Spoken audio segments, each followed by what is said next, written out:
Good evening everyone. सबको आवाज आ रही है मेरी? Yes sir. ओके, सो बताओ आज के लेक्चर में क्या डिस्कस करना है? Sir ray optics exercise 5 exercise 4 और 5 दोनों 4 and 5। एक्सरसाइज 4 एंड शायद 5। 4 और 5। हाँ सर।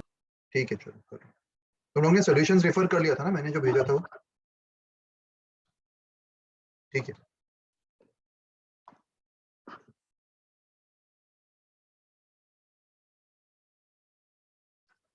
एक सेकेंड रुको, मैं बुकलेट का पीडीएफ ओपन कर देता हूँ।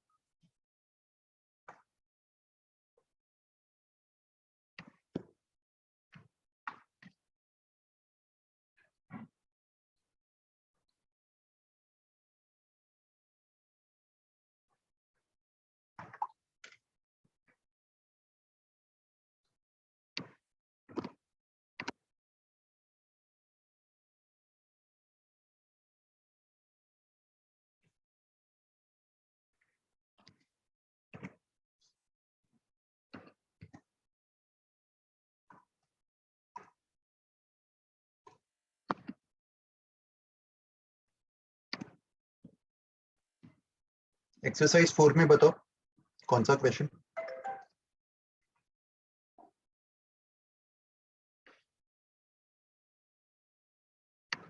Sir, question 16, can you solve?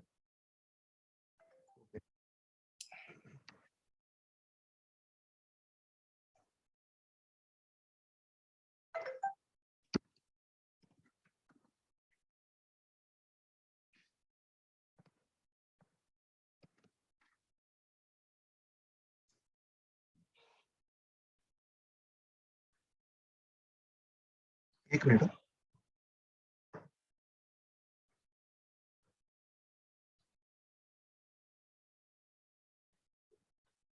Okay, इसमें देखो क्या दिया। Ball is kept at a height of h above the surface of a transparent sphere। Let's say ये एक स्फीयर है, इसका रिफ्रैक्टिव इंडेक्स दिया हुआ है mu. Radius of the sphere भी दिया हुआ है r, और इससे h हाइट ऊपर यहाँ पे बॉल को रखा हुआ है। At t equals to 0, the ball is dropped to fall normally on the sphere. Find the speed of the image formed as a function of time for t less than under root of 2h by g। ये condition क्यों दिया है time पे? Under root 2h by g collide हो जाएगा। कर जाएगा। Correct. Consider only single refraction. तो ये वाला जो स्फेरिकल सरफेस है यहाँ पे रिफ्रैक्शन हो रहा होगा।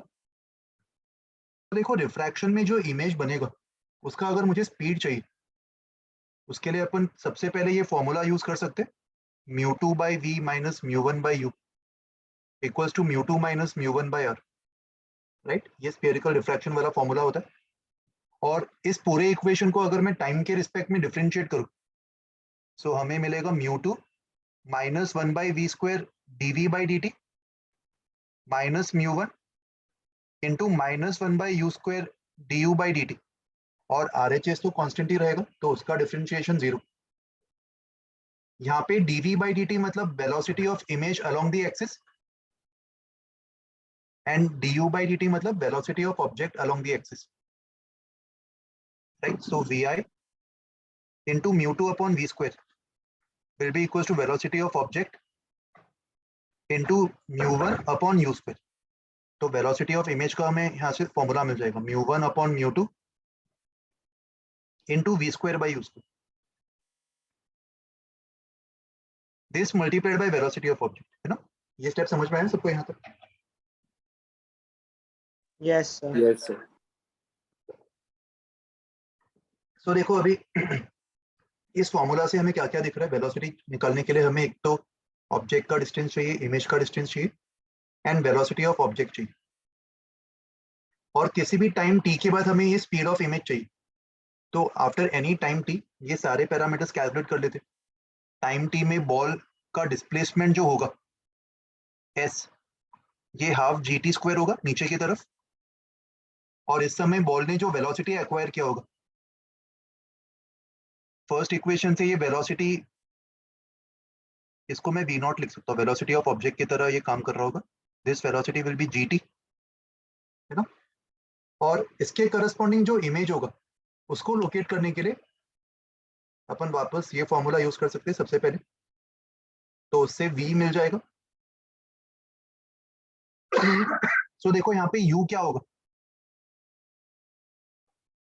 ऑब्जेक्ट यहाँ पे अभी, तो इसका डिस्टेंस स्फेरिकल इंटरफेस से कितना होगा, h माइनस एस, और u की value minus of h minus S होगी। एज पर द कन्वेंशन अपन डाउनवर्ड्स पॉजिटिव लेंगे ना, क्योंकि रे नीचे की तरफ ट्रेवल कर रही होगी in the direction of ray positive. So u की value minus of h minus S होगी। ये बात समझ में आ रही, मतलब minus of h minus half g t square, ये ऑब्जेक्ट डिस्टेंस होगा with proper sign. Object velocity v naught हमें पता है gt, और प्लस v नॉट होगा क्योंकि ये इन द डायरेक्शन ऑफ रे ट्रेवल कर रहा है। v फाइंड करने के लिए म्यू टू मतलब स्फीयर का रिफ्रैक्टिव इंडेक्स, म्यू2 बाई v म्यू1 मतलब मीडियम क्या होगा, एयर का रिफ्रैक्टिव इंडेक्स, और u मतलब minus of h minus half g t square. Sir एक डाउट है हाँ बताओ। सर, आपने नीचे को पॉजिटिव या नेगेटिव लिया है? नीचे को पॉजिटिव लिया क्योंकि रे नीचे ट्रेवल करेगी ना, अगर ये ऑब्जेक्ट है हाँ सर। तो ऑब्जेक्ट से शुरू करते हुए रे नीचे ट्रेवल करेगी ना, अच्छा और ओके अपन सर। हमेशा इन the direction of incident ray को पॉजिटिव मानते हैं, राइट। यस अच्छा सर। मेरी आवाज क्रैक हो रही है क्या, यहाँ पे इंटरनेट अनस्टेबल लिखा रहा है, कोई कंफर्म कर सकता है आवाज क्लियरली आ रही है, क्रैक हो रही है? सर क्लियरली आ रही है। क्लियर आ रही, ओके चलो ठीक। सो फॉर्मूला को कंप्लीट कर दो, म्यू माइनस 1, इस इंटरफेस का रेडियस ऑफ कर्वेचर पॉजिटिव लेंगे या नेगेटिव, सेंटर नीचे सर पॉजिटिव पॉजिटिव लेंगे। Positive plus R, correct. तो देखो इस क्वेश्चन में बस कैलकुलेशन थोड़े कॉम्प्लेक्स है, कॉन्सेप्चुअली तो आसान सा यही फॉर्मूला अप्लाई करना है। इस फॉर्मूला को यूज करके तुम v निकाल लोगे, और v पता है, u पता है और v नॉट पता है, तो ये सारी चीजें इस इक्वेशन में डाल दो, v नॉट एंड u, तो उससे वेलोसिटी ऑफ इमेज भी मिल जाएगा। कैलकुलेशन वाला पार्ट कर लोगे ट्राई खुद से? Yes, sir. ओके, और बताओ। Can you see question number 9 for a second? Sir इसमें एक छोटा सा डाउट आ रहा है sir, what do they mean by equivalent refractive index, क्योंकि जो आंसर में रिलेशन दिया है वो आ रहा है, लेकिन ये एक मैं बता देता हूँ इक्विवेलेंट का मतलब क्या होता है, वो पहले समझ लेते हैं।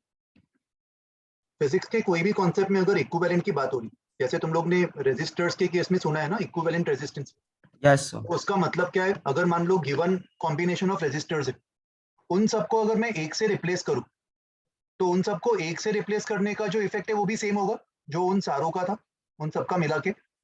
यस सर, तो सिमिलरली अगर यहाँ पे बहुत सारे स्लैब्स है, इमेजिन करते हैं यहाँ पे स्लैब 1, स्लैब 2 एंड स्लैब 3, अभी के लिए 3 मान लेते, ये 3 स्लैब्स है of thickness is T1, T2 and T3, and refractive index μ1 μ2 and μ3। अभी अगर मान ले मुझे इक्विवेलेंट रिफ्रैक्टिव इंडेक्स फाइंड करना, इसका मतलब ज्योमेट्री को इक्विवेलेंट रखते हुए, किसका ज्योमेट्री, इस पूरे सिस्टम का ज्योमेट्री, इस पूरे सिस्टम का ज्योमेट्रिकल लेंथ क्या होगा, T1 plus T2 plus T3। Yes yes sir, sir. So I will take the same geometrical length as that of the entire system, T1 plus T2 plus T3। But यहाँ पे μ1 μ2 μ3 के बजाय मैं एक खाली single mu use करूंगा जो इन तीनों के इक्विवेलेंट होगा, सच दैट ये तीनों मिलके जिस तरीके से इमेज प्रोड्यूस कर रहे हैं एग्जैक्टली सेम तरीके से ये अकेला इमेज प्रोड्यूस करेगा। ये लॉजिक समझ में आया इक्विवेलेंट का? हाँ सर, फिर वो चाहे रेजिस्टर हो या फिर स्लैब्स हो या फिर और भी कोई चीज हो, सब जगह उसका मतलब एक ही होगा, राइट। तो कैलकुलेशन वाला पार्ट आ गया था या वो भी बता दूं सॉल्व करके? तो वो आ गया था। वो आ गया था ना, चलो ठीक है। तो क्वेश्चन 14 बता सकते हो? हाँ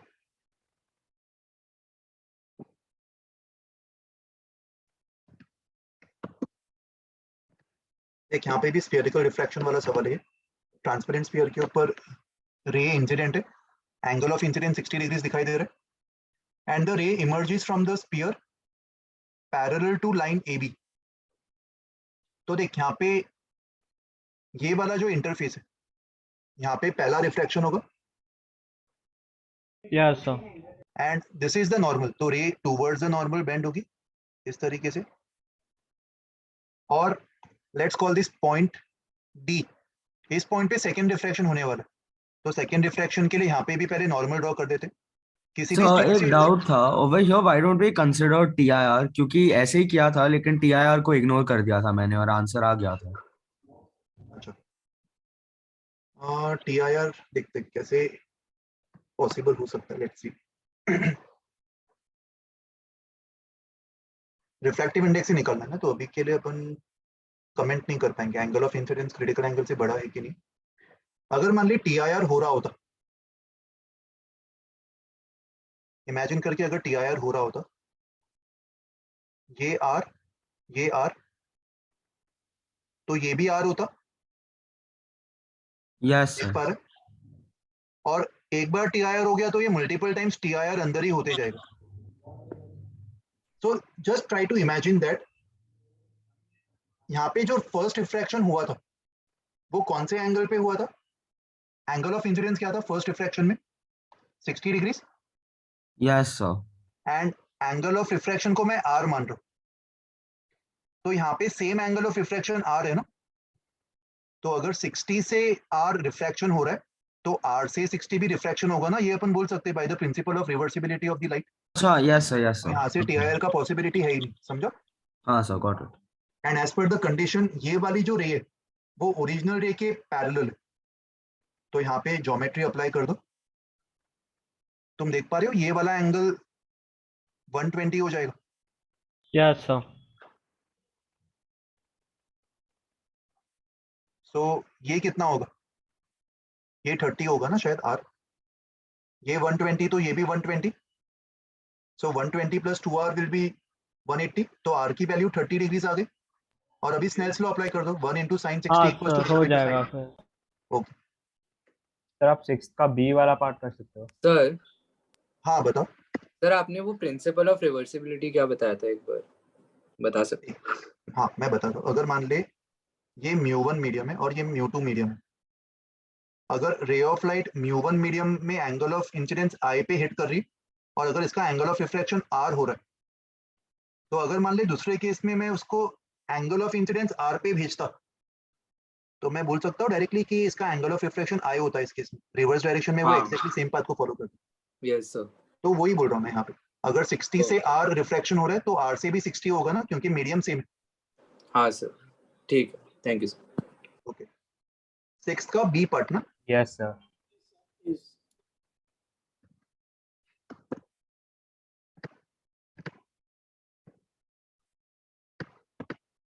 small block mass M and a concave mirror of radius R is fitted with a stand lie on a smooth horizontal table with separation D between them. So ये ब्लॉक का मास M दिया हुआ है और मिरर का भी मास stand के साथ सेम M है। The block is pushed at t equals to 0 towards the mirror so that it starts moving towards the mirror at a constant speed and collides with it. Collision is perfectly elastic. Find the velocity of the image. Okay. So मान लेते हैं यहाँ पे mirror रखा हुआ है with the stand, concave mirror, और इसका भी मास M है और ये सेपरेशन D दिया हुआ है, ब्लॉक का वेलोसिटी V, इसका A पार्ट हो गया ना। हाँ सर। तो देख B पार्ट में सबसे पहली बात तो ये T equals to D by V पे कोलाइड करने वाला है, राइट? इस टाइम इंस्टेंट पे कोलिजन होगा। Yes sir. And after collision what will be the situation? The velocities get exchanged. Yes, velocities will be exchanged. Perfect. Perfectly elastic collision of same masses. तो ये वाला block आ गया rest पे और ये mirror ने मूव करना शुरू कर दिया।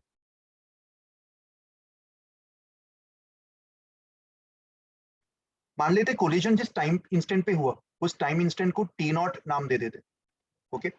एंड T जो रिप्रेजेंट कर रहा है that is the total time instant from the start. Start तो यहाँ से हुआ था ना, मैंने अपने क्लॉक को यहाँ से स्टार्ट किया है as per the question. This is T equals to 0 वाला time instant, right? Yes sir. And अगर मैं जनरल वेरिएबल T ले रहा हूँ तो ये स्टार्ट से लेके एंड तक टोटल टाइम की बात कर रहा हूँ, ओके? तो यहाँ पे किसी भी टोटल टाइम T पे मिरर ब्लॉक से थोड़ा दूर आ गया होगा और वो अभी भी v स्पीड से मूव कर रहा होगा,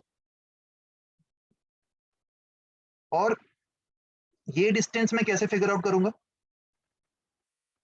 कोलिजन के बाद की अगर मैं बात करूं तो आफ्टर कोलिजन वो जिस टाइम के लिए मूव किया होगा वो t minus t not time होगा ना आफ्टर कोलिजन। ये इमेजिन कर पा रहे हो? कोलिजन हुआ t नॉट इंस्टेंट पे and t is a total time instant from the start. तो आफ्टर कोलिजन का जो टाइम ड्यूरेशन पास हुआ that is t minus t not. ये बात लॉजिकल Yes, लग रही है? sir. दैट मीन्स अगर वो t minus t not time के लिए आगे मूव कर चुका है, that means the distance moved by the mirror will be v into t minus t not. और इसी जनरल टाइम इंस्टेंट t पे मुझे पता लगाना है कि इस ब्लॉक का जो कि ऑब्जेक्ट की तरह काम कर रहा है इसका इमेज का वेलोसिटी क्या होगा। और प्लेन मिरर्स में तुम्हें ये फॉर्मूला पता है, velocity of image with respect to mirror is minus v square by u square times velocity of object with respect to mirror. ये Yes, फॉर्मूला sir. भी मिरर फॉर्मूला को डिफरेंशिएट करके ही आता है, जैसे हमने स्फेरिकल डिफ्रैक्शन वाले फॉर्मूला को डिफरेंशिएट करके सॉल्व किया था वैसे। बस यहाँ पे रिलेटिव ले लेंगे विद रिस्पेक्ट टू मिरर क्योंकि मिरर भी मूव कर रहा है। तो इस केस में what is velocity of object with respect to mirror? It is velocity of object which is 0 minus velocity of mirror. Right Yes, direction sir. को positive लेंगे, so v o comma m minus v होगा। यहाँ पे u की value मतलब object distance from the mirror with the proper convention, तो ये minus of v t minus t naught होगा u, और v निकालने के लिए मिरर फॉर्मूला यूज करेंगे। अच्छा, फोकल लेंथ के बारे में क्या इंफॉर्मेशन दिया हुआ है? नहीं दिया ना, रेडियस ऑफ कर्वेचर दिया हुआ है। तो फोकल लेंथ में माइनस r/2 ले लूंगा ना क्योंकि Yes, कॉन्केव sir. मिरर है।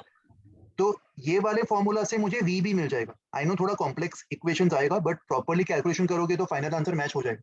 यहाँ से v निकाल लो, तो v u and v o comma m ये इसमें डाल दो, ये तुम्हें v i कॉमा m देगा, मतलब vi माइनस v। तो vi निकालने के लिए इसका जो भी Add कर आंसर दो आएगा velocity को. उसमें v ऐड कर देंगे। समझ में आ गया? Yes, sir. ओके, और बताओ नेक्स्ट। 15th का सी और डी पार्ट।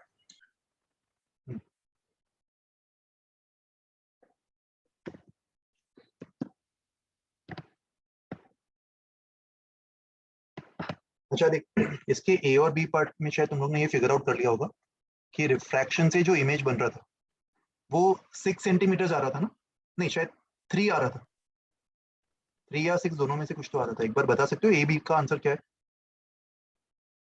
इस पे आ रहा था। 6 पे आ रहा था, करेक्ट। सो बेसिकली ये कर्व सरफेस पे रिफ्रैक्शन हो रहा है, इसको प्रिंसिपल एक्सिस मानेंगे और अज्यूम करेंगे कि रे इन्फिनिटी से आ रही है क्योंकि वो पैरेलल है, तो इस डायरेक्शन को पॉजिटिव लेंगे। सो यू की वैल्यू माइनस इन्फिनिट, सॉल्व करने पर v प्लस 6 आ गया है ना। सर दैट मीन्स रिफ्रैक्शन से जो इमेज बनता वो इस पर्पल कलर के स्फीयरिकल इंटरफेस से 6 centimetre in the positive direction, मतलब डायमीटर पे यहाँ पे बन जाता। Let's call this I1। This I1 is the image because of spherical refraction. तो अगर मान ले यहाँ पे ये प्लेन इंटरफेस नहीं होता, ये वाला इंटरफेस अगर मिसिंग होता तो रिफ्रैक्शन के बाद रेज कंफर्टेबली I1 पे मीट करके I1 पे इमेज क्रिएट कर देती। बट I1 पे मिलने से पहले अभी ये वाली जो रेज है वो ब्लू कलर के इंटरफेस से टकराने वाली है ना। Sir that means I1 will act like a virtual object for blue colour का इंटरफेस। Yes sir. और तुमने ये प्रेडिक्ट कर लिया था TIR होने वाला है। हाँ यहाँ पे सर। क्रिटिकल एंगल तो निकाल लिया होगा, साइन सी इज 1/2। हाँ, तो 45 डिग्री मतलब TIR होगा। दैट मीन्स ये जो ब्लू कलर का सरफेस है वो एक प्लेन मिरर की तरह एक्ट कर रहा होगा, और प्लेन मिरर के लिए I1 is a virtual object, और प्लेन मिरर वर्चुअल ऑब्जेक्ट का रियल इमेज बना देता है, राइट। हाँ सर वो तो इस वर्चुअल ऑब्जेक्ट का जो डिस्टेंस होगा एग्जैक्टली उतने ही डिस्टेंस पे ऊपर सिमेट्रिकली वो यहाँ पे इमेज बना देगा I2। So this I2 will be the real image created in the plane mirror. और रे डायग्राम कैसा होगा? रेज I2 पे आके मिल जाएगी आफ्टर रिफ्लेक्शन इस तरीके से, एंड इसके बियॉन्ड वापस इसी पर्पल इंटरफेस पे वापस स्फीयरिकल रिफ्लेक्शन होगा जिसमें रे स्फीयर से एयर में जा रही होगी। तो इसके बियॉन्ड इस तरीके से रिफ्लेक्ट करके फैल जाएगी, डाइवर्ज हो जाएगी। तो फोर्थ पार्ट भी हो गया, we have drawn the ray diagram also. समझा? Yes, sir. यस, और बताओ नेक्स्ट। सर 8 सम कर सकते हैं? इसी एक्सरसाइज का ना 8th। Yes sir. सर इसमें वो पूछना था कि इधर वो केसेस लेने पड़ेंगे क्या? एक सेकंड देख लेते हैं। Monochromatic light is incident on the plane interface AB between two media of refractive index mu1। so देख यहाँ पे mu1 लेस देन mu2 दिया हुआ, mu1 is less than mu2, okay, at an angle of incidence theta. Theta is infinitesimally greater than the critical angle for the two media so that TIR takes place। और बीच में slab लगा दिया। देख actually cases लेने की जरूरत नहीं है, तू केसेस लेगा, केसेस लेके दिखेगा तो भी आंसर सेम ही आएगा। कौन से 2 केसेस दिमाग में आ रहे बता, अगर केसेस लेना हो तो। mu3 greater than mu1 और mu3 less than mu1। नहीं, mu1 से तो कुछ लेना देना नहीं है ना इसका। नहीं, अगर mu3 गया फिर तो mu2 से भी ले सकता है, और भी तो सब केसेस क्रिएट कर सकता है ना। यू कैन अज्यूम कि यहाँ पे भी शायद TIR हो रहा। हाँ सर, केसेस से बहुत ज्यादा कॉम्प्लिकेटेड हो जाता है ये देख वाला। कॉम्प्लिकेटेड करने की जरूरत नहीं है। यहाँ पे क्या क्या केस हो सकते हैं, इधर TIR हो रहा है, अगर यहाँ पे TIR हो रहा होता तो ये थीटा एंगल पे हो जाता ना, तो ऑटोमेटिकली प्रूव हो गया ये मीडियम 2 में आ रहा है, राइट। तो ये केस तो हमारा ऑलरेडी पता है हमें कि ये अपने आप सेल्फ एक्सप्लेनेटरी। सेकेंड में मान लो कि यहाँ पे रिफ्रैक्शन हो रहा है, और अगर यहाँ पे रिफ्रैक्शन हो रहा है तो यहाँ पे डेफिनेटली TIR होगा। तुम लोग को याद है ऐसे मल्टीपल मीडियम्स में अपन डायरेक्टली फर्स्ट मीडियम और आखिरी मीडियम पे स्नेल्स लॉ लगा सकते हैं। Yes sir. और फर्स्ट मीडियम और आखिरी मीडियम में अगर ये वाला एंगल फर्स्ट और आखिरी मीडियम के करस्पॉन्डिंग क्रिटिकल एंगल से बड़ा है तो अपन बोल सकते हैं डायरेक्टली कि यहाँ पे TIR हो जाएगा। और यहाँ पे अगर TIR हुआ तो रेज रिफ्लेक्ट कर जाएगी और वापस यहाँ पे रिफ्लेक्ट करेगी। दैट मीन्स अगेन वो मीडियम 2 में तो आ ही जाएगा ना डेफिनेटली। समझ में आया? देखो यहाँ पे मैथमेटिकली प्रूव करने की जरूरत नहीं है, ये अंडरस्टैंडिंग वाली बात है। ऑब्वियसली जेई में मैथमेटिकल प्रूफ वो लोग नहीं पूछेंगे। जेई में ऐसे मल्टीपल चॉइस क्वेश्चंस हो सकते हैं जिसमें से this can be one of the statements that the ray of light will return to medium 2। तो तुम्हें वो फील आनी चाहिए कि यस वो मीडियम 2 में डेफिनेटली आएगा for all the possible cases. तुम्हें एक्चुअल में सारे केसेस लिख के किसी को प्रेजेंट करने की जरूरत नहीं है, राइट। सर आप वो स्टेटमेंट रिपीट कर सकते हो कि वो अगर थीटा इज ग्रेटर देन तो TIR पक्का होगा। देख यहाँ पे इसको सॉल्व करके देख, अगर यहाँ पे मैं आर मान लूँ इसको तो ये भी आर होगा। हाँ सर। तो फर्स्ट इंटरफेस पे अगर मैं स्नेल्स लॉ अप्लाई करता हूँ यस सर। तो mu2 sin theta equals to mu3 sin r। Yes sir. And second interface पे अगर मैं स्नेल्स लॉ अप्लाई करता हूँ so mu3 sine R sin r equals to yes mu1 sine E कुछ भी sin e जो भी, अगर वो होता तो रिफ्लेक्शन हाँ। होता तो, ये तो तब की बात है ना अगर रिफ्लेक्शन होता तो। Yes sir. अभी फर्स्ट मीडियम और आखिरी मीडियम इनके करस्पॉन्डिंग जो क्रिटिकल एंगल होगा वो क्या होगा, म्यू रेरर मतलब mu1 upon mu2। Yes sir.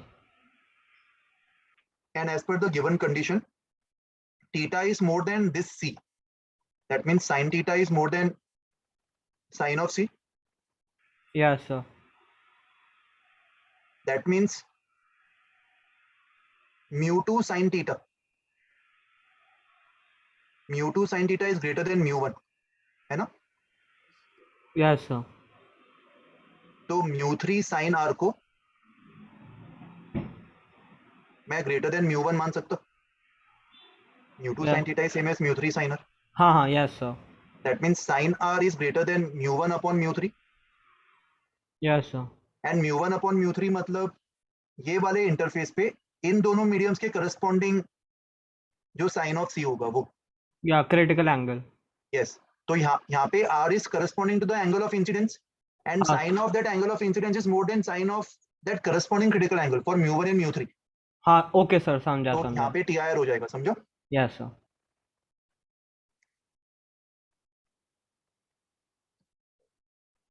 Exercise 4 में और कोई डाउट?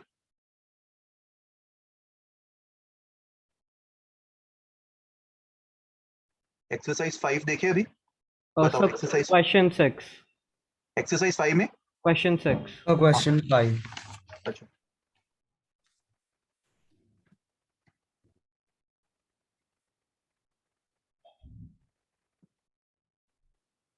सर मैंने ये क्वेश्चंस में देखा है, बट सर प्रूव नहीं हो रहा कि Q R will always be horizontal. अच्छा, एक मिनट पहले क्वेश्चन 5 देख लेते हैं। The size of the image of an object which is at infinite as formed by convex lens of focal length 30 centimeters is 2 centimeters.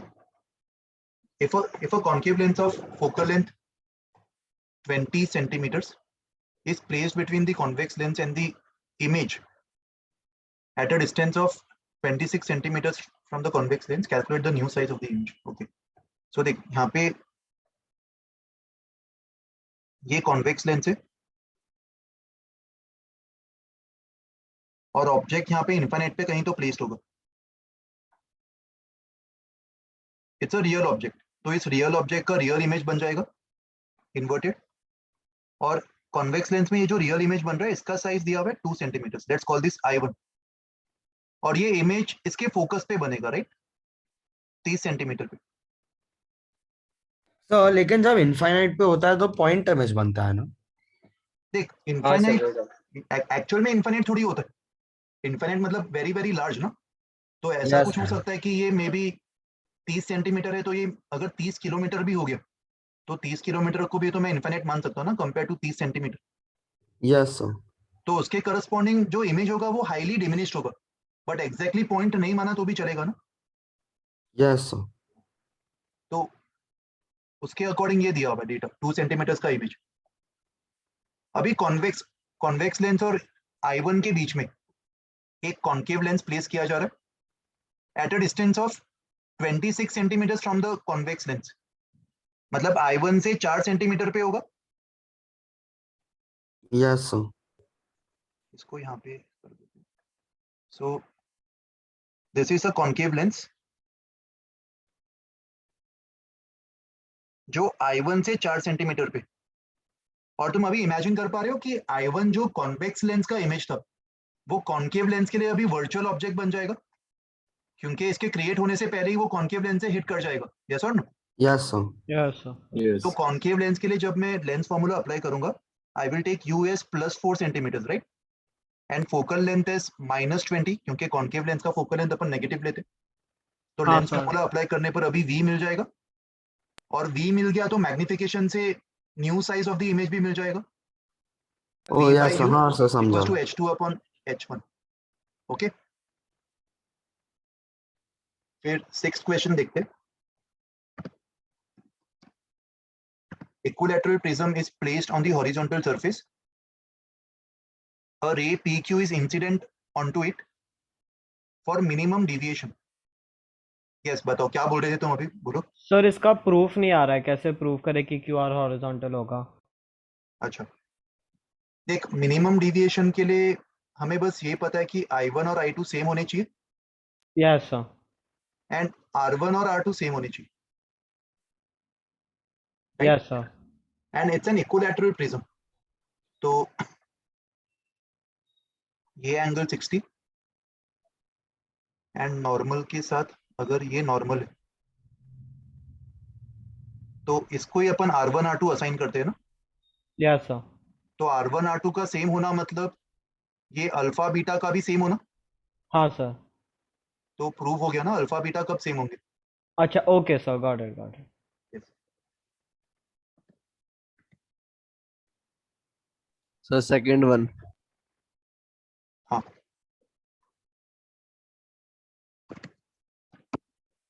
given ray of light suffers minimum deviation in an equilateral prism P. Equilateral prism पे ये ray of light minimum deviation suffer कर रहा है, मतलब again I equals to E ये condition apply कर सकते, जो भी एंगल ऑफ इंसिडेंस रहा होगा इधर प्रिज्म से बाहर निकलने पर वही angle of same angle of emergence होगा। और अभी सवाल में दिया है कि additional prisms Q and R of identical shape and of the same material as P are now added in the figure. तो देख यहाँ पे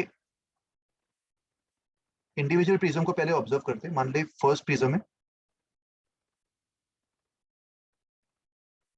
एंगल ऑफ इंसिडेंस आई पे ये जा रही,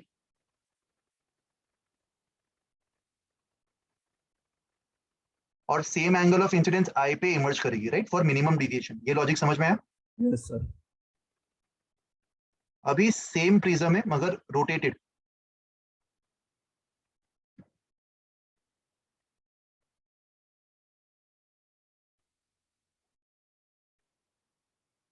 जब ये रे ऑफ लाइट इस प्रिज्म में एंटर करेगी, तुम देख पा रहे हो यहाँ पे भी एंगल ऑफ इंसिडेंस सेम आई होगा, because yes sir. This to surfaces are parallel. Yes sir. और ये जो प्रिज्म है, एंगल ऑफ इंसिडेंस आई के करस्पॉन्डिंग इस पर्टिकुलर प्रिज्म की कुछ तो वैल्यू होगी ना for angle of deviation del. Yes sir. तो इस इन्वर्टेड प्रिज्म ने same angle of deviation opposite sense में प्रोड्यूस कर दिया होगा। Yes sir. मतलब सेकेंड प्रिज्म से जब रे निकलेगी, this ray will be similar to the original ray, है ना? Yes sir. और ये वाली रे वापस ऐसे ही प्रिज्म में एंटर करने वाली। तो इस Yes, सिस्टम yes. से भी जब फाइनली रे बाहर निकलेगी तो सेम डिविएशन होगा ना जो उस खाली एक सिंगल प्रिज्म की वजह से हो रहा था। Yes, sir. The 10th one.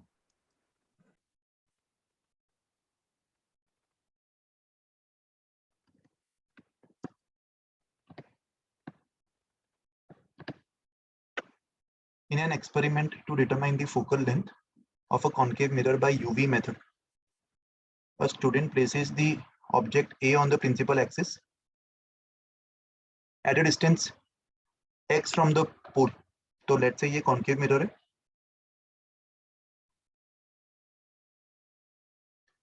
और पोल से x डिस्टेंस पे ऑब्जेक्ट रखा है which is a pin A. The student looks at the pin and its inverted image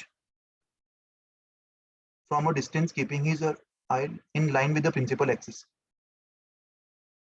When the student shifts, ये statement में कुछ तो गड़बड़ लग रही है. The student looks at the pin and its inverted image from a distance, keeping his or her eye in line with the principal axis. Okay. When the student shifts his or her eye towards left, the image appears to the right of the object.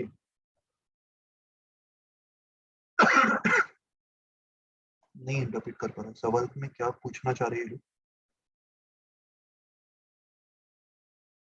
ये focus मान लेते हैं, ये centre of curvature, object को inverted मतलब real image ही बन रहा होगा ना, ये एटलीस्ट अपन बोल सकते हैं। Student looks at the pin and it's inverted image forms, but ये इसका इंटरप्रिटेशन क्या है ये नहीं समझ आ रहा।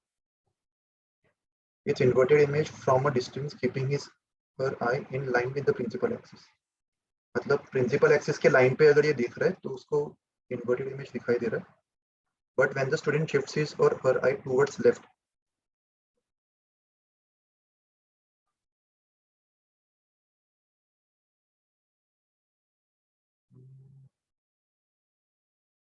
towards left, the image appears to the right. I think सबसे पहली बात x ग्रेटर देन f बोल सकते हैं अपन, राइट, क्योंकि रियल इमेज फॉर्म हो रहा है तो ऑब्जेक्ट का जो डिस्टेंस है वो फोकल लेंथ से तो बड़ा ही होगा।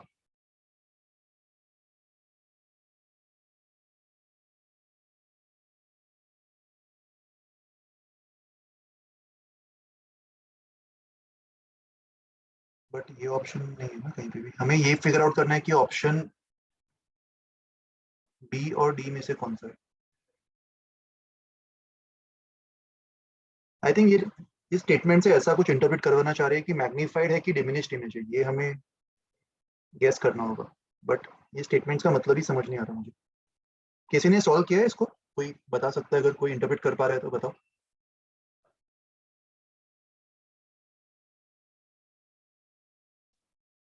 क्या आंसर दिया, एक बार कंफर्म करके बताओ मुझे इसको, 10th का।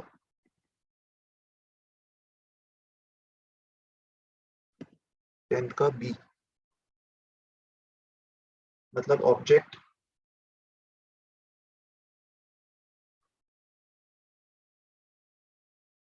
Between focus and centre of curvature, enlarged image बन रहा होगा मतलब।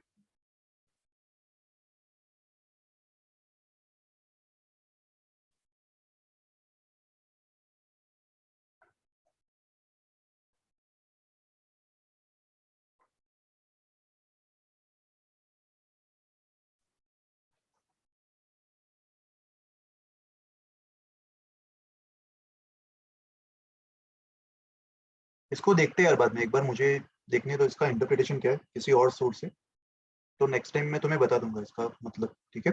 अभी मुझे भी समझ में नहीं आ रहा ऑनेस्टली। नेक्स्ट डाउट बताओ। 19. So question 18B. 18th and 19th।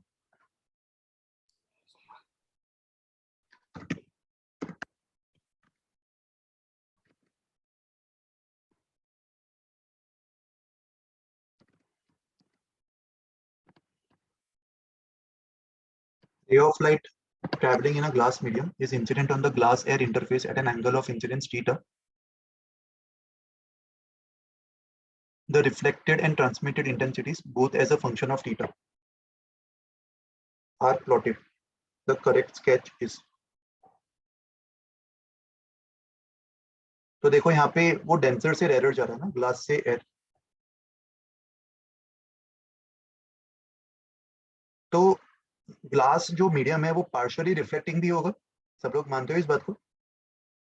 Yes sir. Yes, Yes, तो sir. If angle of incidence theta is less than critical angle, एक क्रिटिकल एंगल की करस्पॉन्डिंग भी लाइन बना देते, तो ऐसे केसेस में रिफ्लेक्शन भी हो रहा होगा पार्शियल, है ना, एंड पार्शियल रिफ्रैक्शन भी हो रहा होगा, दोनों चीजें हो रही होगी। लेकिन जैसे ही angle Yes, sir. Critical angle को क्रॉस कर जाएगा, ये वाले केस के करस्पॉन्डिंग रिफ्रैक्शन तो पॉसिबल होगा ही नहीं, दैट मींस इस केस में 100% रिफ्लेक्शन ही हो रहा होगा। तो यहाँ पे ग्राफ में हमें एक ऐसे पॉइंट की तलाश है जहाँ पे अचानक से हमें ये ट्रांजिशन दिखाई दे, राइट? तो कैसा दिख रहा है वो पॉइंट? मतलब थीटा अगर क्रिटिकल एंगल से छोटा है तो दोनों हो रहा होगा, और क्रिटिकल एंगल से जब बड़ा होगा तो 100% रिफ्लेक्शन होना चाहिए। तो T corresponds to intensity for refraction and R corresponds to intensity of reflection। तो ऑप्शन ए देखते, ऑप्शन ए में तो रिफ्रैक्शन का तो कभी जीरो हो ही नहीं रहा ना, तो ये गलत है। ऑप्शन ए समझ में आया क्यों गलत है? क्योंकि आफ्टर क्रिटिकल एंगल सडनली वो जीरो होना चाहिए, 90 पे जीरो होगा ऐसा नहीं होगा। ऑप्शन बी, जब थीटा जीरो है तो ऐसा अज्यूम किया जा रहा है कि 100% रिफ्रैक्शन हो रहा है, बट थीटा जीरो मतलब जब रे ऐसे जा रही होगी सीधा, तो क्या जरूरी है 100% रिफ्लेक्शन होगा? पार्शियल रिफ्लेक्शन भी हो सकता है ना, तो ऑप्शन बी को भी अपन डिस्कार्ड कर सकते हैं। ऑप्शन सी, सर हाँ बताओ। सर ऑप्शन बी इसके वजह इल बी डिस्कार्डेड बिकॉज वो for the refracted one the reflected one it should still go after the theta, मतलब रिफ्लेक्टेड का बढ़ना चाहिए थीटा के बाद, उसके बाद तो बस जीरो हो गया है। करेक्ट, रिफ्लेक्टेड का तो 100% हो जाना चाहिए ना आफ्टर थीटा। हाँ सर, वो तो कैंसिल ही हो गया बीच में, स्टॉप हो गया। करेक्ट। एंड ऑप्शन सी, अच्छा कैंसिल कहाँ हुआ ऑप्शन बी में? ये डॉटेड लाइंस तो दिखा रहा है ना रिफ्लेक्टेड। सर बट वो स्ट्रेट लाइन बीच में, what does it mean that black line they've drawn at theta? That corresponds to critical angle. Critical angle में सडनली ये ट्रांजिशन आएगा ना कि रिफ्लेक्शन वाले का इंटेंसिटी 100% हो गया। This graph is for reflection, जो येलो में मार्क्ड है। अच्छा ओके सर, उसके ग्रीन बाद वाले के सीधा केस ऊपर में, गया है। हाँ ग्रीन वाले का ये हो गया, तो उस चीज को तो सेटिस्फाई कर रहा है ना ऑप्शन बी। हाँ तो सर, but यस ऐसा सर, एकदम समझा। at theta is equal to 0 मतलब पूरा हो रहा है ना रिफ्रैक्शन। हाँ, ऑप्शन भी उसको इम्प्लाई कर रहा है, बट ये गलत बात है ना, थीटा इक्वल टू 0 पे पार्शियल रिफ्लेक्शन भी तो पॉसिबल है। हाँ सर। सर एंड अब्जॉर्प्शन से भी थोड़ा इंटेंसिटी कम हो सकता है उसका। Yes yes, correct. तो 100% रिफ्रैक्शन तो नहीं होगा। एंड ऑप्शन सी जो है वो ऑप्शन बी के उस मिस्टेक को करेक्ट कर रहा है, बाकी सब तो सेम ही है ना। Yes sir. तो ऑप्शन सी करेक्ट होगा ना, क्योंकि सडनली वो graph after TIR, after critical angle, suddenly वो 0 पे आएगा। समझ में आया लॉजिक? एक बार कंफर्म कर लो अपना ये लॉजिक सही है कि नहीं। आंसर की से यही दिया है आंसर। हाँ sir. All right, next 19th भी डाउट है? Yes sir.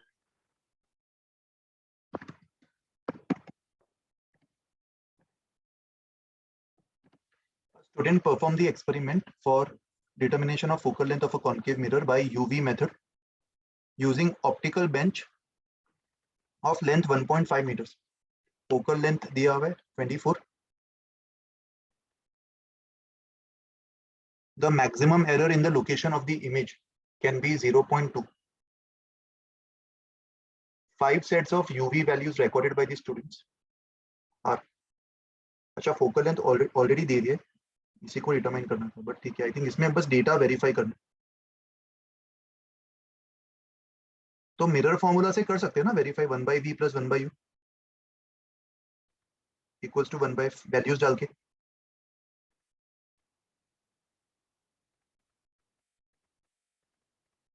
Sir Right? इसमें वही करना है क्या? इसमें और तो कुछ समझ नहीं आ रहा। 5 sets of UV values recorded by the students are 42, 56, या फिर बिना कैलकुलेशन के भी देखते हैं, अगर कुछ इम्पॉसिबल वैल्यू दिख रहा है तो अपन डायरेक्टली बोल सकते हैं। बेंच ऑफ लेंथ 1.5 मीटर्स, इसका तो कुछ यूज नहीं लग रहा, मतलब टोटल लेंथ दिया हुआ है। फोकल लेंथ 24, ये फोकस, ये सेंटर ऑफ कर्वेचर।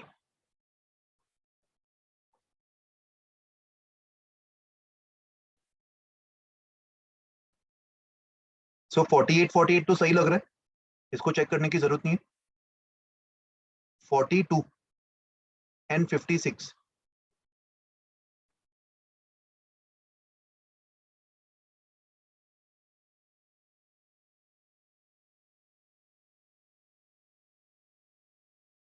ये सब चेक करना ही पड़ेगा यार मिरर फॉर्मूला से, और तो कोई तरीका दिख नहीं रहा इसमें। सर चेक करना होगा and we have to see whether it lies inside that uncertainty का रेंज में। हाँ, 0.2 सेंटीमीटर्स का एरर चल जाएगा, उससे ज्यादा नहीं, है ना।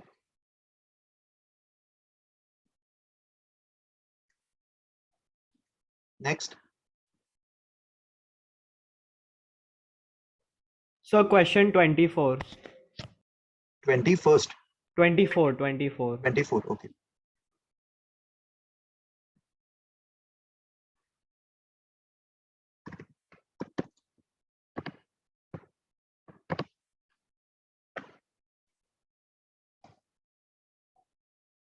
Transparent thin film of uniform thickness and refractive index 1.4 is coated on the convex spherical surface of radius r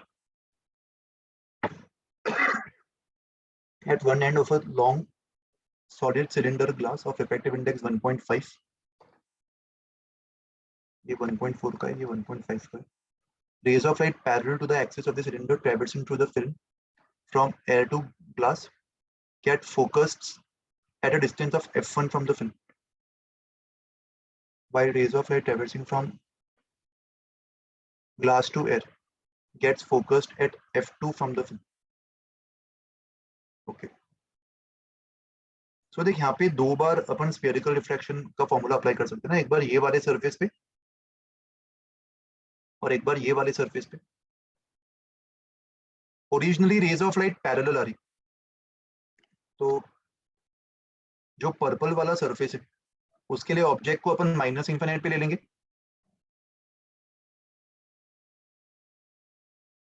traversing through the film from the air, तो एयर से फिल्म के अंदर जा रही है ना ये, so μ1 will be 1 and μ2 will be 1.4, so μ2 by v, यहाँ पे v मतलब f1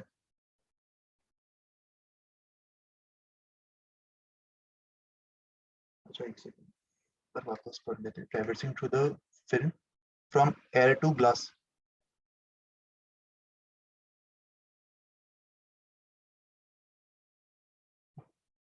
ग्लास मतलब फिल्म को ही ग्लास बोल रहे हैं ना. Sir, is the film like a coating or एक second. The transparent thin film of uniform thickness is coated on a convex spherical surface.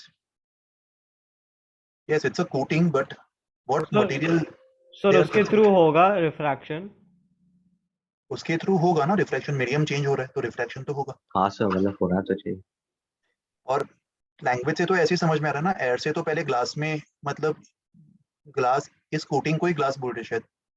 sir, or is this like a separate, is it like a layer and it first passes through this layer and then it enters the glass cylinder? वैसे correct, वैसा ही कुछ हो रहा है. Yes. तो देख, rays of light parallel to the axis of the cylinder traversing through the film from air to glass gets focused at f1 from the film while rays traveling from glass to air. तो देख, इसमें final हमें निकलना है. ये वाली जो रे होगी जो ऐसे ट्रेवल कर रही है, वो रिफ्रैक्शन के बाद f1 डिस्टेंस पे फोकस्ड है. तो एक्चुअली फर्स्ट रिफ्रैक्शन का f1 नहीं होगा. फर्स्ट रिफ्रैक्शन का अपन कुछ b मान लेंगे. इसको तुम एक लेंस की तरह इमेजिन कर पा रहे हो, where the mediums are different on both the sides. तुमने फॉर्मूला पढ़ा है. कैन यू हाँ interpret this? sir, that makes sense. Yes, sir. You can interpret this film as a lens with different materials ना on both the sides. हाँ sir. और उसका formula I think तुमने देखा होगा. डायरेक्टली अपन अप्लाई कर सकते हैं. mu2 by v minus mu1 by u equals to mu lens minus mu1 by r1 minus mu lens by mu2 by r2. Basically दो बार स्फेरिकल डिफ्रैक्शन वाला फॉर्मूला अप्लाई करना. First spherical diffraction का image v1 पे मान लो, and first spherical diffraction का जो image होगा वो सेकंड के लिए क्या बन जाएगा? ऑब्जेक्ट. एंड दो बार फॉर्मूला अप्लाई करके ऐड करोगे तो ये मिल जाएगा.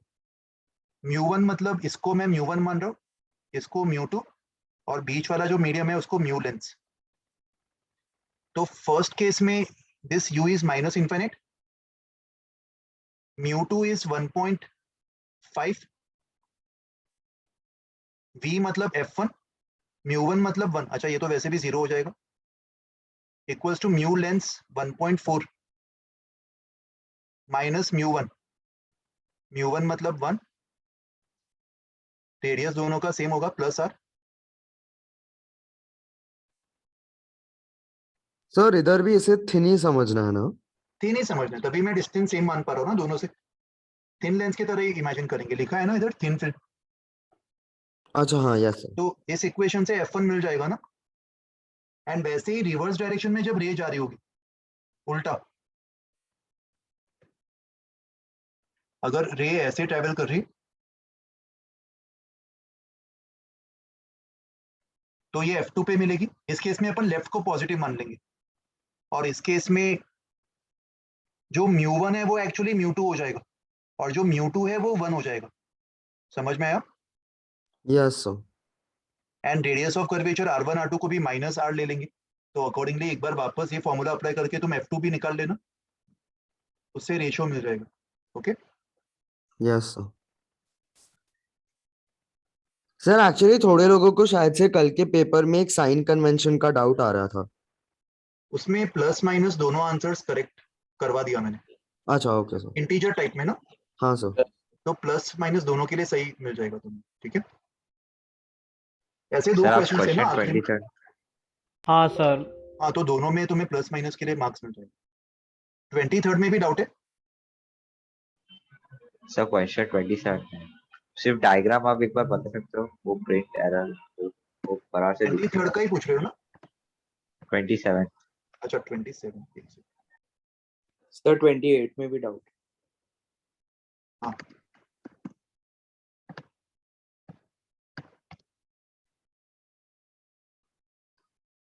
सर सिर्फ डायग्राम में मतलब एग्जैक्टली हो क्या रहा है वो उसमें डाउट है, बाकी कर लूंगा. अल्फा एंगल पे आ रहा है PQ साइड पे. रिफ्रैक्टिव इंडेक्स दिया हुआ है. Light undergoes TIR at phase PR when alpha has a minimum value of 45 degrees. The angle theta of the prism is. एक मिनिमम वैल्यू मतलब TIR जस्ट हो पा रहा होगा ना, तो यस सर, यहाँ पे तो प्रॉपर रिफ्रैक्शन हो रहा है, और यहाँ पे एंगल ऑफ इंसिडेंस को अपन just greater than critical angle मान सकते हैं, या फिर इक्वल्स टू भी मान सकते हैं क्रिटिकल एंगल, क्योंकि जस्ट TIR हो रहा होगा, तो इसको C मान लो, इस एंगल को, इसको भी C मान लो। C मतलब 45 डिग्रीज ही होगा ना, sine of C is 1/√2। Yes sir. उसके बाद बस ज्योमेट्री अप्लाई कर दो। डायग्राम समझ में आ गया? डायग्राम में तो बस तुम्हें यही कंसीडर करना है ना, ये वाला एंगल तुम्हें पता है C, ओके सर। तो ये एंगल भी ज्योमेट्री से निकाल लो एंड स्नेल्स लॉ अप्लाई कर दो। कर पाओगे ट्राई? हाँ सर, हो जाएगा। ठीक है। 28th में भी डाउट है या 29th? सर 28।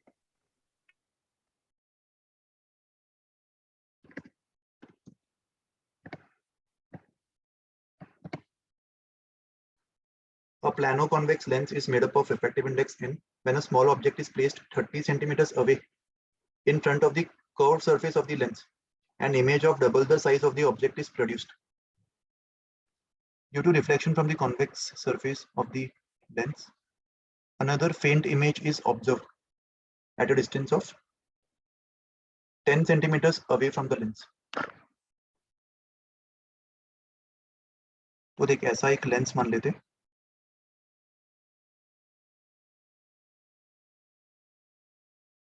इसका रिफ्रैक्टिव इंडेक्स दिया है और ऑब्जेक्ट को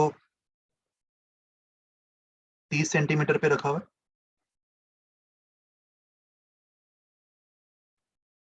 और लेंस की वजह से जो इमेज बन रहा है वो डबल साइज का है, मतलब 60 सेंटीमीटर्स पे बन रहा होगा इमेज, साइज डबल मतलब डिस्टेंस भी double.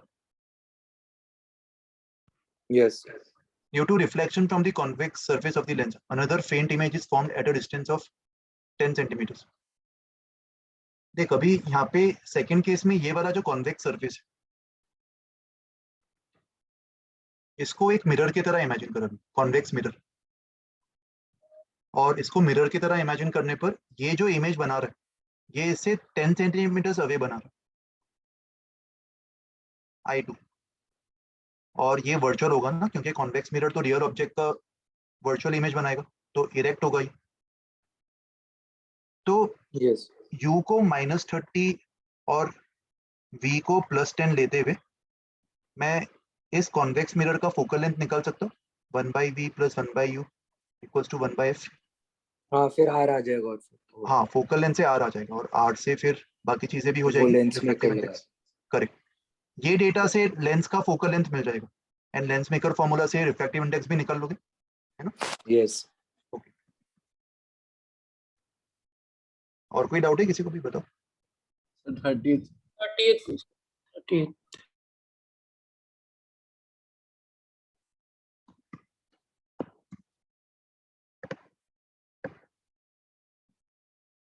A small object is placed 50 centimeters to the left of a thin convex lens of focal length 30 centimeters. Convex spherical mirror of radius of curvature 100 centimeters is placed to the right of the lens at a distance of 50 centimeters. The mirror is tilted such that the axis of mirror is 30 degrees to the axis of the lens as shown in the figure. ये origin है. If the origin of the coordinate system is taken to be the center of the lens, the coordinates of the point x, y at which the image is formed. Okay. So देखो सबसे पहले lens formula, lens का तो image निकाल लिया होगा ना तुम लोग ने?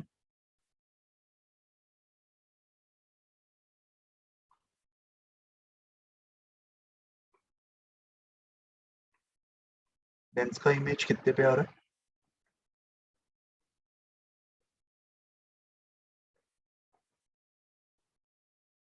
$75 सेंटीमीटर्स पे आ रहा है लेंस का इमेज।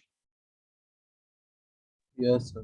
एंड लेंस का जो इमेज है वो मिरर के लिए ऑब्जेक्ट बन जाएगा,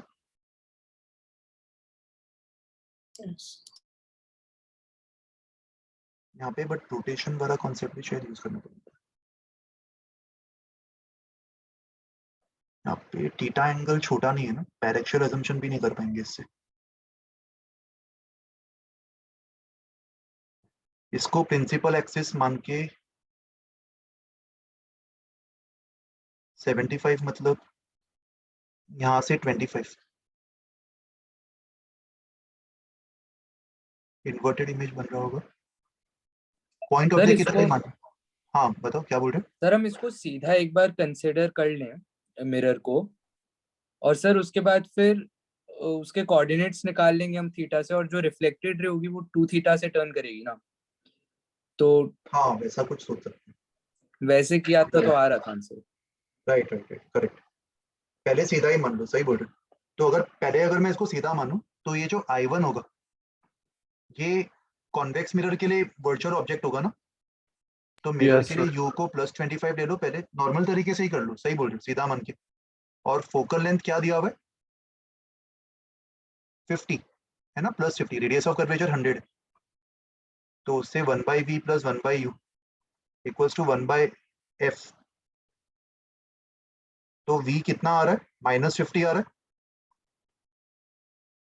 इसका मतलब देख क्या सिचुएशन है इधर, अगर मिरर सीधा होता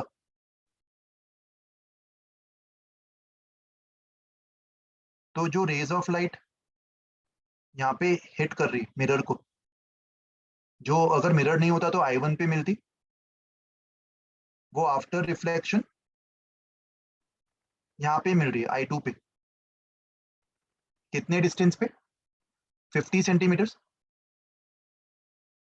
और अभी अगर मैंने मिरर को थीटा से रोटेट किया तो ये रिफ्लेक्टेड रे को मैं 2 थीटा से रोटेट होता हुआ मान सकता हूँ। Yes, sir. Yes sir. And 2 theta से रोटेट होके वो इमेज कहाँ पे बनाएगा ये हमें फिगर आउट करना। सॉरी।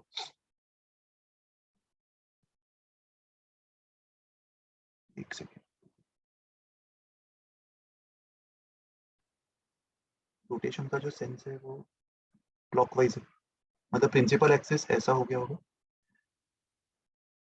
तो अगर मिरर क्लॉकवाइज रोटेट हो रहा है तो ये भी क्लॉकवाइज ही रोटेट हुआ होगा ना 2 थीटा से। Yes sir.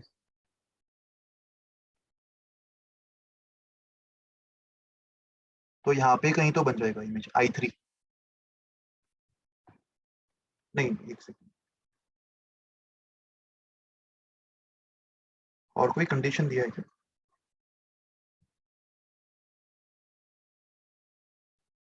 सर इसके कंपोनेंट्स में ब्रेक कर देंगे ना 60 डिग्री मान के 2 थीटा को। 60 कैसे। सर क्योंकि 30 दे रखा है थीटा, और 2 अच्छा थीटा थीटा फिर दे रखा है, राइट राइट राइट। तो हाँ, अपन हाँ 60 तो डिग्री। कंपोनेंट्स आ जाएगा पॉइंट। करेक्ट करेक्ट, ये एंगल पता है हमें, 60 डिग्रीज होगा ये। बट फाइनल इमेज को तुम कौन से लाइन पे लोकेटेड मान रहे हो। सर मैंने तो जो जैसे 50 एक्सिस पे। में दे रखा है ना, तो मैंने उसके सिर्फ कंपोनेंट्स ले लिए थे ऊपर और साइड में करके, याद नहीं आ रहा मैंने कैसे किया था। ये सब असम्पशंस के बाद भी थोड़ा कॉम्प्लेक्स लग रहा है। नहीं नहीं सर, तो जैसे प्रिंसिपल एक्सिस पे ओरिजिनली बन रहा था, अब प्रिंसिपल एक्सिस ही अगर रोटेट हो गई तो वो जो पॉइंट है सर वो y, मतलब फिर तो हम डिस्टेंस निकाल सकते हैं ना उसकी y और x में, क्योंकि ओरिजिनली वो प्रिंसिपल एक्सिस में बन रहा था। प्रिंसिपल एक्सिस भी अगर रोटेट हो गई हाँ, तो पॉइंट जो है वो ऊपर भी जाएगा और साइड में भी जाएगा और वो दोनों। इस प्रिंसिपल एक्सिस पे भी रहना चाहिए, ये अज्यूम करते हाँ हैं। हाँ, वो इस प्रिंसिपल एक्सिस पे रहेगा तो हाँ सीधा कंपोनेंट आ जाएंगे उसके फिर हो 50 जाएगा। के। सब लोग समझ पा रहे हो इस मेथड को, ज्योमेट्री से कर पाओगे ट्राई अभी। Yes. हाँ सर। तो तूने स्ट्रेट लाइंस का कुछ यूज किया था क्या इसमें। नहीं नहीं, अरे सीधा इसमें प्रिंसिपल एक्सिस पे बन रही है ना, तो अब वो जो पॉइंट है वो इस कार्टेशियन सिस्टम में ऊपर चला गया ना तो उसके पॉइंट्स निकल जाएंगे आराम से, वो मतलब cos 60 और करके आ जाएगा आंसर। सर आप क्वेश्चन 28 पे जा सकते हो वापस, उसमें एक डाउट है मुझे। एक सेकंड। हाँ सर, आप वो वापस एक्सप्लेन कर सकते हो वो रिफ्लेक्टिंग पार्ट कि वो I2 वाला इमेज कैसे फॉर्म होगा। ये कॉन्वेक्स मिरर की तरह काम कर रहा है ना इधर। हाँ सर। तो कॉन्वेक्स मिरर में अगर ये रियल ऑब्जेक्ट है तो उसका I2 वर्चुअल इमेज बन जाएगा, यस सर। जिसको मिरर फॉर्मूला से निकाल सकते हैं ना अपन। हाँ सर, यस सर। तो VU पता है तो मिरर का फोकल लेंथ पता चल जाएगा, और हाँ। ये वाले मिरर का फोकल लेंथ पता चल गया तो इसका रेडियस ऑफ कर्वेचर पता चल गया। Yes sir. एंड वैसे ही लेंस फॉर्मूला से लेंस का फोकल लेंथ पता चल जाएगा, and 1 upon focal length of lens is mu lens upon mu medium, ये वाला फॉर्मूला यूज करना, तो उससे म्यू भी पता चल जाएगा लेंस का। 1/, यस सर। ओके ओके, समझा। ओके सर, ठीक है, थैंक यू। इसको भी ये रोटेशन वाले मेथड से एक बार ट्राई करके देखो, ज्योमेट्री अप्लाई करके।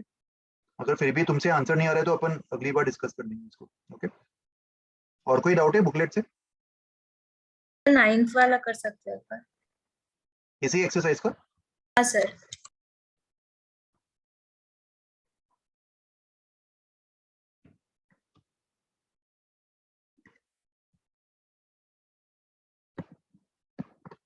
A container is filled with water up to a height of 33.25 centimeters and concave mirror को पानी से 15 सेंटीमीटर ऊपर प्लेस किया। The image of an object placed at the bottom is formed 25 centimeters below the water level. तो इस information से हमें focal length निकालना।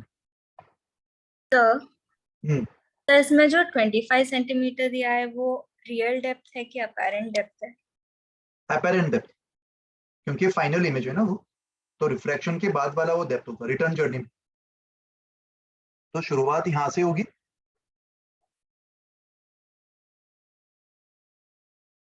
मिरर के लिए जो ऑब्जेक्ट होगा वो भी apparent डेप्थ होगा। मिरर को ऑब्जेक्ट I1 पे दिख रहा होगा हाँ और सर, आता है वो, मैंने उससे आ रियल जाएगा। किया था इसलिए।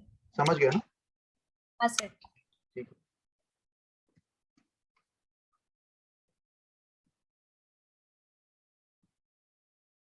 और कुछ पूछना है किसी को भी? Sir, I have 2 doubts from a reference book. Can I WhatsApp you the questions? Yes yes, send.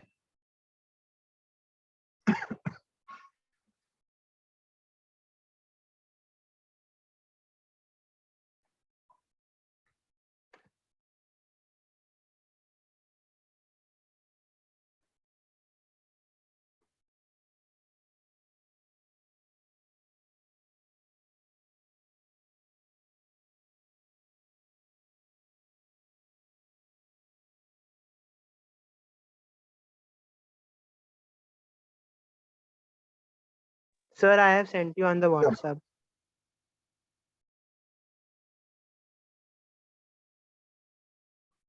Question number 18, 1 second.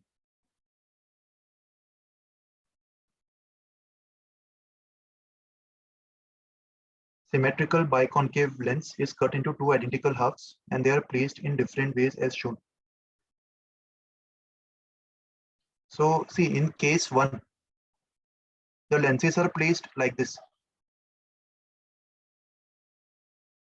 Biconvex lens को सिमेट्रिकली कट किया और उनके दोनों टुकड़ों को ऐसे प्लेस कर दिया।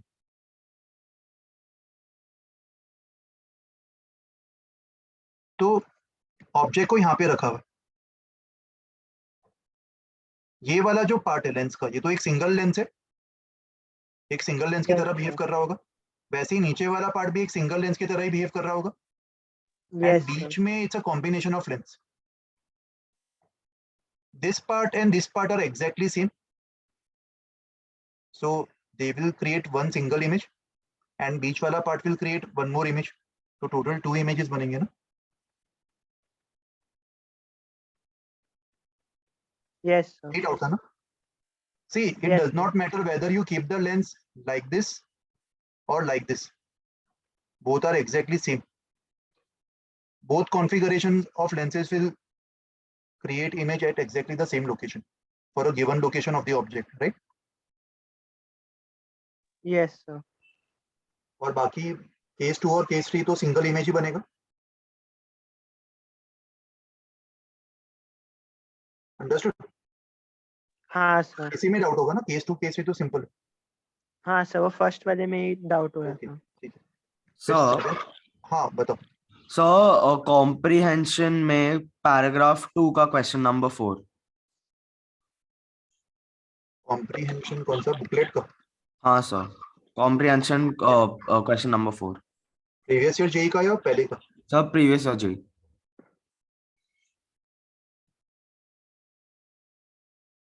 पैसेज 4 कौन सा है भाई इसमें? Sir question number 4 not passage. अच्छा, क्वेश्चन 4। अच्छा, पहले ये कर लेते, बाद में इंडिविजुअल डाउट्स अपन डिस्कस कर लेंगे।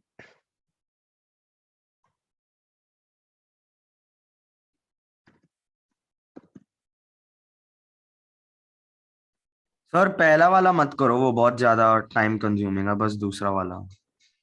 If two structures of same cross-sectional area but different numerical apertures, Na1 and Na2. एक सेकेंड, न्यूमेरिकल एपर्चर कैसे डिफाइन कर रहे हैं ये लोग? Sine of IM। IM मतलब all the rays with angle of incidence I less than a particular value IM are confined in the medium. Okay. Sir मतलब critical angle का sign है। ठीक है। सो देख, बेसिकली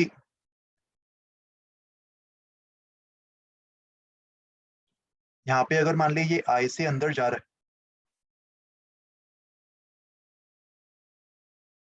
तो यहाँ से भी I से ही वो बाहर निकलेगा ना, हाँ सर। सेम एंगल पे निकलेगा बाहर, हाँ और सर। ये सेकेंड क्लैडिंग के अंदर चला जाएगा। सो इनके दोनों के एपर्चर्स डिफाइंड है, Na1 एंड Na2। Na1 मतलब साइन ऑफ I। तो अगर मान ले फर्स्ट के लिए अगर करस्पॉन्डिंग I1 है एंड सेकेंड के लिए करस्पॉन्डिंग I2 है, मतलब जिसपे वो क्रिटिकली रिफ्लेक्ट कर रहा होगा, तो यहाँ पे Na2 लेस देन Na1 मतलब I2 will be less than I1, है ना? तो जो छोटा यस होगा सर। अपन उसको फॉलो करेंगे ना, अगर छोटे वाले में फॉलो हो गया तो बड़े वाले में तो अपने आप फॉलो हो जाएगा। Yes sir. तो उस लॉजिक से समझ आ रहा है कि answer should be I think Na1, नहीं सॉरी, जो छोटा है वो Na2। अगर Na2 से मेरा एक्चुअल एंगल छोटा हो गया, if I is less than I2, तो I1 से तो छोटा हो ही जाएगा अपने आप, तो वो तो सेटिस्फाई कर ही जाएगा ना उसको। हाँ सर। बस यही लॉजिक यूज करना था इसमें, समझ में आ गया? Yes sir. सर आप एक्सरसाइज 5 सब्जेक्टिव का सेकंड और फिफ्थ कर सकते हो। सब्जेक्टिव का सेकंड और fifth.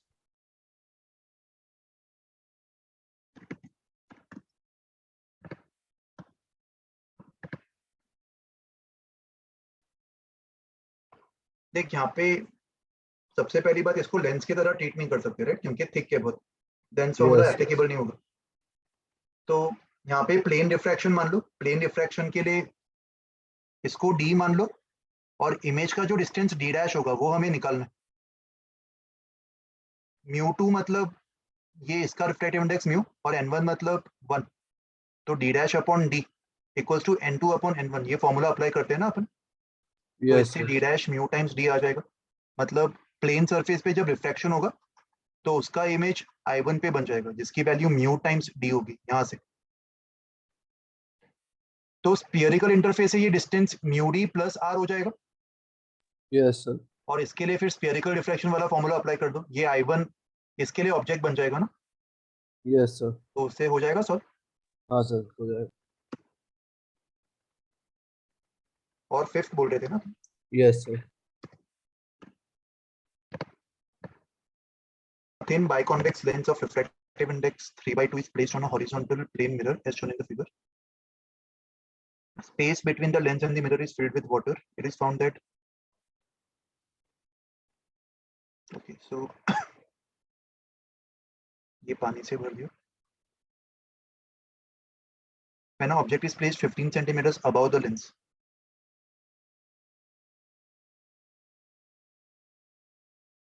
the object coincides with its own image. Object coincides with its own image मतलब जो मिरर होगा, मिरर से रेज नॉर्मली हिट की होगी ना, Yes, sir. और मिरर से नॉर्मली हिट करना मतलब इस लेंस से जब रेज बाहर निकली होगी वो नॉर्मली ऐसे निकली होगी। तो लेंस सिस्टम के लिए अपन फाइनल इमेज इनफाइनाइट पे मान सकते, और यहाँ पे डायरेक्टली लेंस फॉर्मूला अप्लाई नहीं करेंगे, यहाँ पे अपन वो वाला फॉर्मूला अप्लाई करेंगे जिसमें दोनों साइड पे अलग अलग मीडियम्स होते हैं, याद है, n1 1, n2 4/3, nl 3/2। अपन ने देखा था ना आज के लेक्चर में किसी सवाल में, वो फॉर्मूला अप्लाई कर दो। तो उसमें तुम्हें u पता है, u -15, और v पता है प्लस इनफाइनाइट। तो फॉर्मूला में खाली रिफ्रैक्टिव इंडेक्स ही अननोन रहेगा ना लेंस का। Yes, sir. ओके सर मैंने आपको व्हाट्सएप पे एक डाउट भेजा। मैंने भी भेजा है। हाँ, एक सेकंड तो देख रहा हूँ। तुम लोग ग्रुप पे ही भेज दो ना यार डाउट्स, पर्सनल चैट पे बहुत केओटिक हो जाता है, अलग अलग जगहों पे। सारे जनों अभी एक साथ ग्रुप पे ही भेज दो, या फिर नेक्स्ट टाइम डिस्कस करें, आई थिंक अभी टाइम भी होने ही वाला है। तो मुझे पहले से डाउट लेक्चर के पहले से भेज देना अपने सारे डाउट्स अलग अलग रेफरेंसेस से, अपन साथ में डिस्कस करेंगे अगली बार, ठीक है? Okay sir. चलो ठीक है, आज यहीं पे वाइंड अप करते हैं। Bye everyone, good night, see you, take care. Bye sir, Recording thank you भेजना sir. please. Bye sir, thank भेज यू। देंगे, चलो।